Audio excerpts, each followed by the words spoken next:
सुंदरवन जंगल में एक दिन सभी पक्षी बड़े पेड़ के नीचे बैठे हुए थे कि तभी गोलाडो चिड़िया बोलती है। सुनो दोस्तों, हमारे जंगल में अब बारिश का मौसम शुरू होने ही वाला है।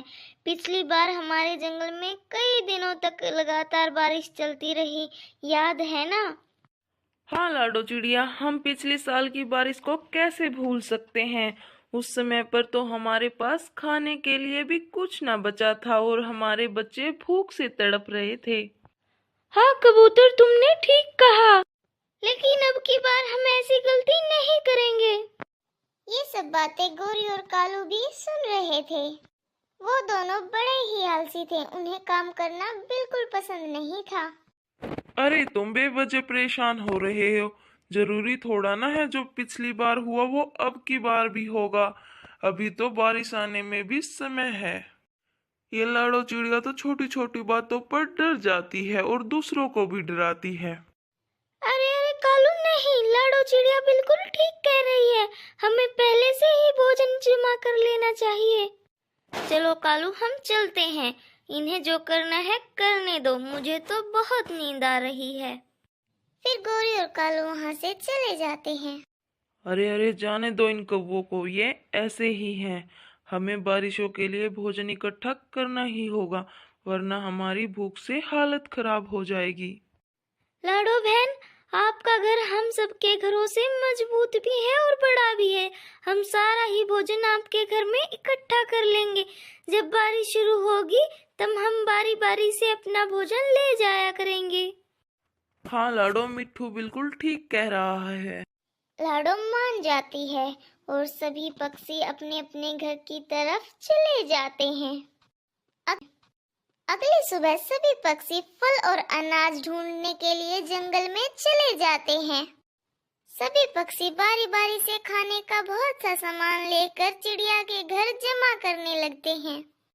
तो दोस्तों, हमने फल और अनाज ढेर सारा इकट्ठा कर लिए हैं। इससे हमारे बारिशों के दिन आराम से गुजर जाएंगे।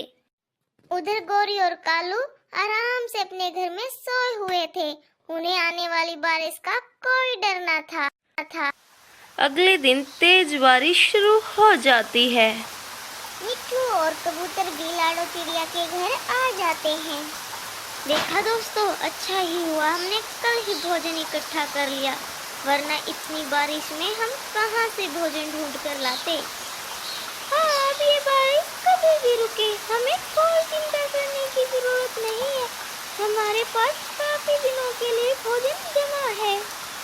ऐसे मिट्ठू और कबूतर अपना अपना दाना लेकर अपने घर चले जाते हैं। कई दिनों से लगातार बारिश हो ही जा रही थी, वो तो रुकने का नाम ही नहीं ले रही थी।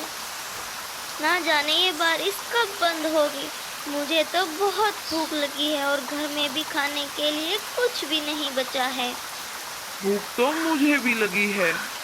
कालू, तुम लाडो चिड़िया के घर जाओ, तुम उससे दाना ले आओ। नहीं बाबा नहीं, बाहर बहुत ठंड है। ऐसी ठंडी बारिश में मुझसे नहीं उड़ा जाएगा। तुम ही जाओ दाना लेने, तुम्हें ज्यादा भूख लगी है। अगर तुम काम के होते, आज हमें भूखा नहीं मरना पड़ता। क्या होता अगर तुम उनके साथ भोजन जमा कर लेते तो? तुम भी तो जमा कर सकती थी पहले उनके साथ भोजन। सारे काम मैं ही करूं। तुम रहो घर में, मैं तो जा रही हूँ लाडो चिड़िया से दाना लेने के लिए। अब मुझसे भूख बर्दाश्त और नहीं हो रही।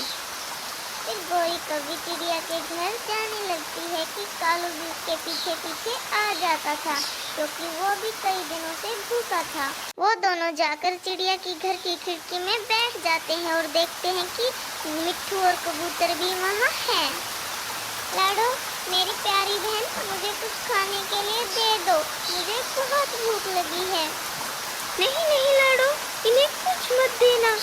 जब हम इन्हें कह रहे थे कि हमारे साथ चलकर भोजन जमा करो, जब तो ये हमें ही पागल बता रहे थे।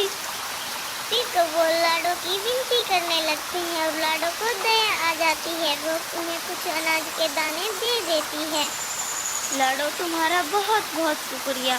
आगे से हम भी बारिश आने से पहले ही अपना भोजन जमा कर लेंगे। ऐसे कौवे सुधर जाते हैं।